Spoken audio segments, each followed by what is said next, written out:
ساتھیو آداب، آپ کا استقبال ہمارے چینل شمع اردو ہندی میں۔ آج ہم کرنے جا رہے ہیں CBSE کلاس 12 اردو گلستان ادب، اردو ادب کی تاریخ کا ترقی پسند اردو افسانہ و ناول نگار کے بارے میں۔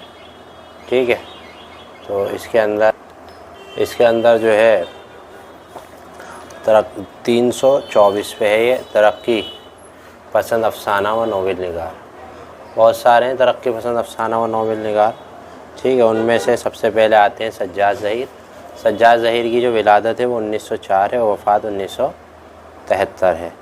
ترقی پسند ادیب میں ہے جنہوں نے علمی، ادبی، تنقیدی مضامین لکھے، چند افسانے تحریر کی اور ناولوں سے گریز کی۔ البتہ ناولٹ یعنی لندن کا ایک رات لکھا جو 1939 میں شائع ہوا۔ اسی طرح اردو میں ناولٹ نگاری کا ایک نیا باب شروع ہوا، ٹھیک ہے۔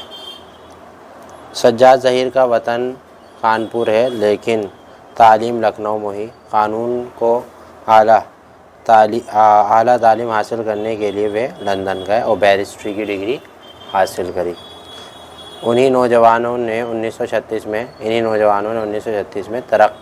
انجمن ترقی پسند مصنفین کی بنیاد رکھی۔ 1936 میں افسانوں کا ایک مجموعہ انگارے کے نام سے شائع ہوا۔ اس میں رشید جہاں، احمد علی اور محمود ذوالظفر کے علاوہ سجاد ظہیر کے بھی افسانے۔ ان کا مقصد حقیقت نگاری کے ذریعے مروجہ قدروں پر چوٹ کرنا تھا۔ انگلینڈ میں اپنے قیام کے دوران سجاد ظہیر کو یورپ کے بعض ادبی تجربات سے روشناس ہونے کا موقع ملا اور اس سے متاثر ہو کر ناولٹ لندن کی ایک رات لکھا۔ یہ چند ایسے ہندوستانی نوجوانوں کی کہانی ہے جو متوسط طبقے سے تعلق رکھتے تھے اور تعلیم حاصل کرنے کے غرض سے لندن جاتے ہیں، اور وہاں کی زندگی دیکھ کر انہیں اپنے ملک کی پسماندگی اور بدحالی کا احساس ہوتا ہے اور انگریزوں سے شدید نفرت کے جذبات ابھرتے ہیں۔ لندن کی ایک رات سے متعلق سجاد ظہیر خود فیصلہ نہ کر سکے یہ اس ناول کہے یا افسانے۔ انہوں نے یہ کام نقاروں اور قارئین پر چھوڑ دیا کہ وہ اسے جو چاہے نام دیں۔ چنانچہ نقادوں نے ناول اور طویل مختصر افسانے کہے، البتہ ان کی فنی خصوصیات کے پیش نظر بعد میں انہیں ناولٹ ہی کیا گیا، ٹھیک ہے۔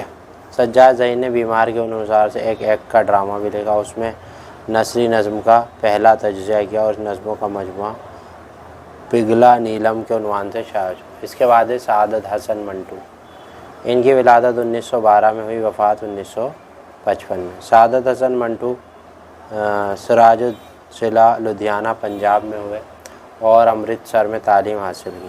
اعلیٰ تعلیم کے لیے علی گڑھ مسلم یونیورسٹی میں داخلہ لیا مگر بعض وجوہ سے تعلیم جاری نہ رکھ سکے اور اخبار سادات امرتسر اور پھر ہفت روزہ مصور ممبئی بطور مدیر خدمت انجام دی۔ آل انڈیا ریڈیو میں بھی کچھ عرصے ملازمت کی۔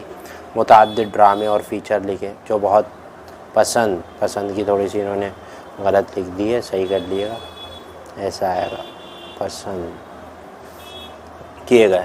ممبئی میں رہ کر فلموں کے لیے بھی لکھا اور ملک کی آزادی و تقسیم کے بعد لاہور آ گئے اور یہیں 1955 میں انتقال ہوا۔ منٹو نے ابتدا میں روسی کہانیوں کا اردو ترجمہ کیا، گورکی اور مارکس کی تحریروں سے متاثر ہوئے اور ترقی پسند تحریک سے بھی وابستہ ہوئے، مگر بعد ازیں انہوں نے علیحدگی اختیار کی۔ منٹو بنیادی طور پر سماجی حقیقت نگار ہیں۔ انہوں نے سماج میں جہاں اور جیسی برائی نظر آتی ہیں اس پر قلم اٹھاتے۔ ملک کی آزادی کے وقت فرقہ وارانہ فسادات اور جنسی کجروی پر لکھتے۔ ان کے افسانے بے حد مقبول ہیں۔ دراصل انہوں نے جتنے بھی افسانے لکھے ان میں ایک طرح کی شدت ہے اور اس شدت کے ساتھ وہ معاشرے اور زندگی کی بے رحمی کے ساتھ عکاسی کرتے ہیں اور جو کچھ لوگ فحش نگاری قرار دیتے ہیں اس پر فحش نگاری کے تحت مقدمات بھی چلائے گئے۔ ٹوبا ٹیکسنگ، نیا قانون، ٹھنڈا گوشت، موذیل، بو، ہتک اور کھو دو ان کے مقبول افسانے ہیں۔ دھواں، لذت سنگ، خالی بوتلیں، خالی ڈبے، سیاہ حاشیے، نمرود کی خدائی، ٹھنڈا گوشت اور یزید چوتھا اور سڑک کے کنارے ان کے افسانے ہیں۔ مڑبو نے ایک ناول بلا عنوان کے نام سے بھی لکھا۔ اس کے علاوہ انہوں نے ایک خاکہ بھی لکھا جو